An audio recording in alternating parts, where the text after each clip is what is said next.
next thing that we're going to do is switch the front end of this car over to be disc brakes rather than the factory drum brakes. Now, I bought the front disc brake conversion kit from CaddyDaddy.com, and that includes all the parts that are necessary to do this conversion.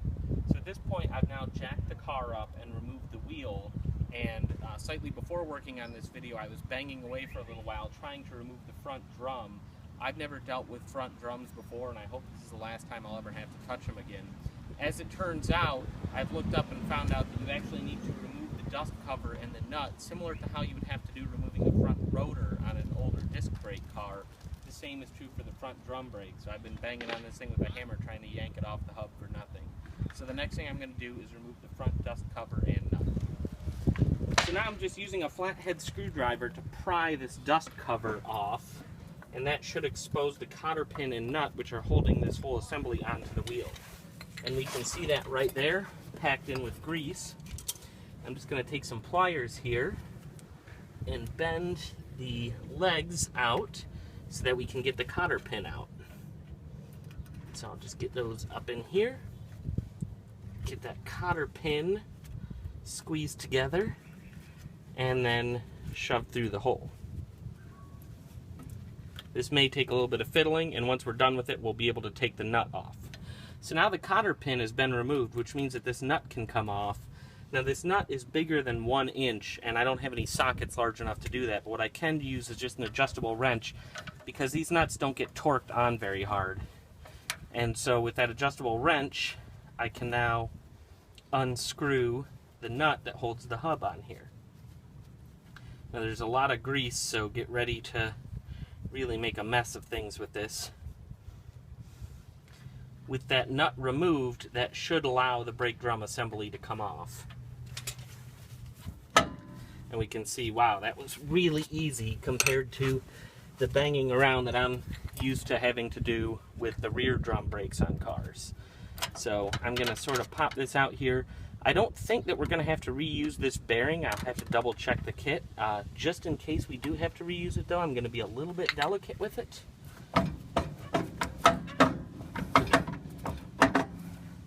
And so I'm just going to sort of store it right here in this cup from the previous dust cover. And that should allow the drum to come off of here.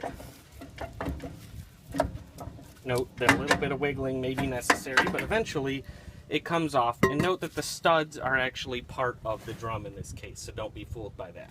Alright, so now that the drum has been removed, the next thing we have to do is remove the brake shoes.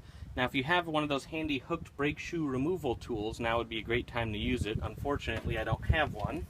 So what I'm going to do instead is just grip this spring real tight here with these pliers and try to get it to pop off, and just make sure it doesn't hit me in the face.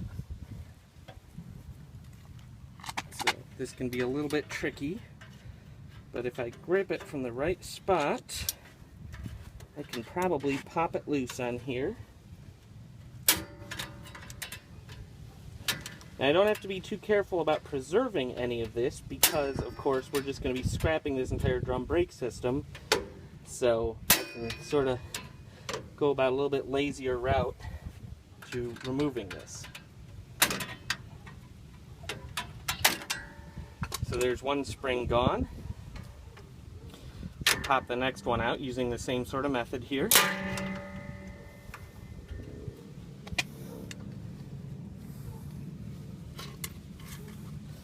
So I'll grip that in there with that, and then use my flathead screwdriver to pop this out.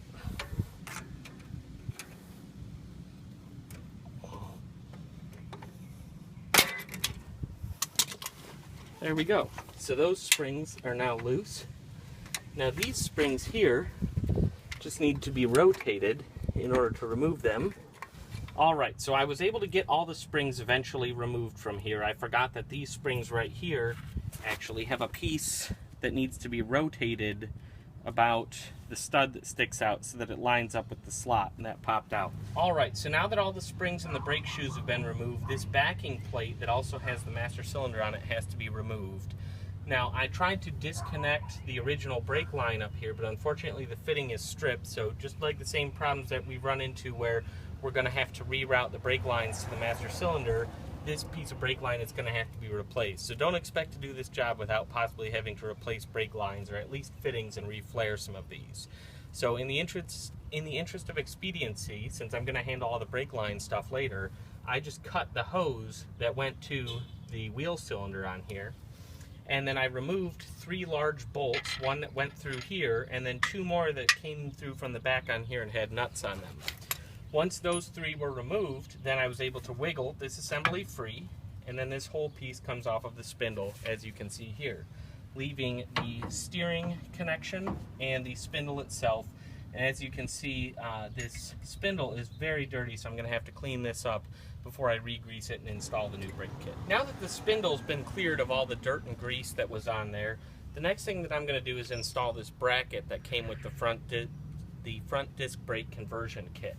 And so in order to do that, that's going to connect through these 2 holes right here onto the spindle. So we have the steering arm, and that's going to have to remain in place right here, and then this is going to go on the outside of that steering arm, and the bolts that were supplied with the kit, as well as the backing nut, are going to go through these 2 holes right here.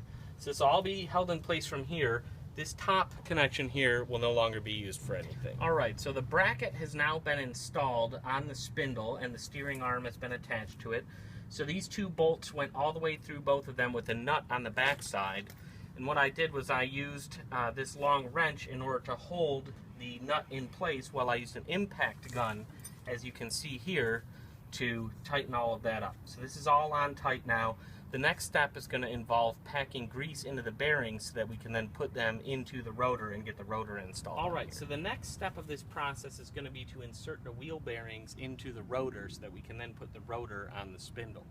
Before we do that, though, we have to take the bearing and grease it. So this bearing right here has a bunch of rollers with needle bearings inside, and this is brand new, so it doesn't have any grease on it. So what I'm using in this case is a wheel bearing grease that you can buy, and I'm going to take a scoop of this. It's nice to wear gloves when you do it, by the way, and try to get this in my hand, and then I am just going to mash this down onto this bearing. And what I'm trying to do is just mush a bunch of this gunk inside of this bearing so that it's more or less full of this grease. Now if we don't put this on, eventually these bearings will burn out on the front wheels here, so we want to make sure to have plenty of it packed in there. Let's just make extra sure that we've got this, because it's something we really only want to do once. And so I want to get this good and packed in here. And I think that's about as pumped full of grease as we're going to be able to get. So now I'm going to take the wheel bearing and stick it in the back end of the rotor here. So what I've done, you can see here, is the rotor has a spot shaped exactly for it. I'm going to stick it right down in there. And then I'm going to grab this seal right here. This is the wheel bearing seal. And I'm going to put it so that this flat face is down, and sort of stick it right in there and sort of hold this in place.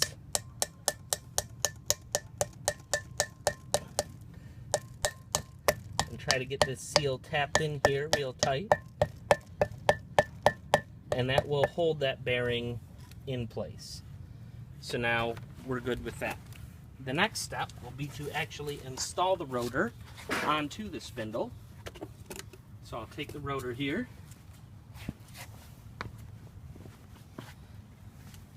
and this is going to just slide right onto the spindle here. Next step is going to be to take the outer wheel bearing, that's the smaller one, and also pack that one full of grease. So I'm going to do the exact same procedure that I did before, just mashing this thing full of grease as well as I can do. I'm just trying to really just push it through and get it just all up inside of here. We want this thing to be extra greasy so that the wheels will spin better. Alright, so now we've got this packed full of grease, and what we're going to do is stick it on the inside of the rotor. So right here, we slide this in over the threads right on there.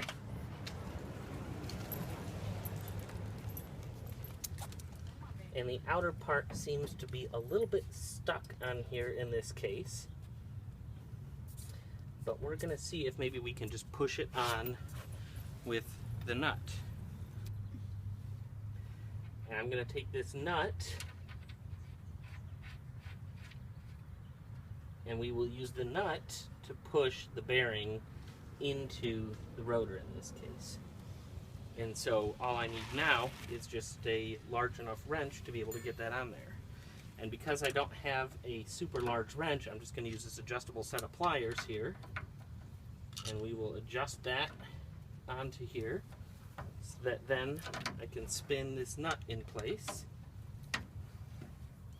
Now I have an impact wrench that I've been using for things, but in this case we really don't want to hit this with a lot of force because I don't want to damage any of the components. The spindle's sort of a fragile part on the car here, so I also don't want to over torque this too much.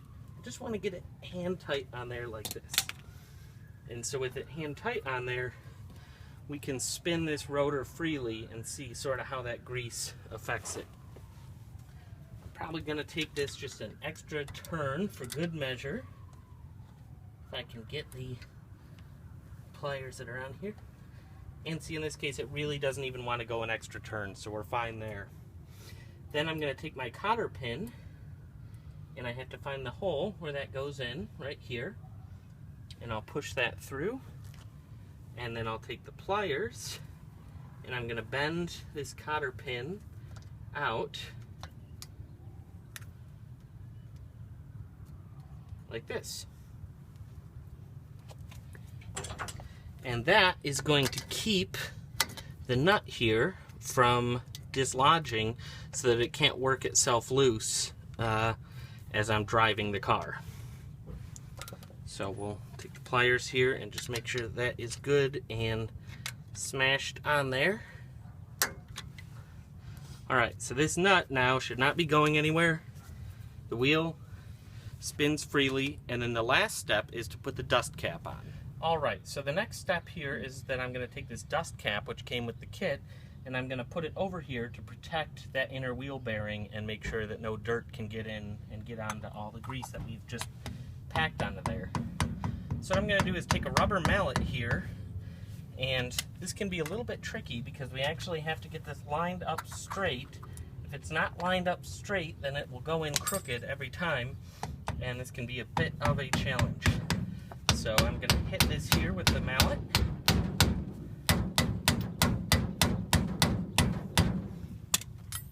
And it may take a few attempts to get this right, so don't be discouraged, but eventually it will go straight into there.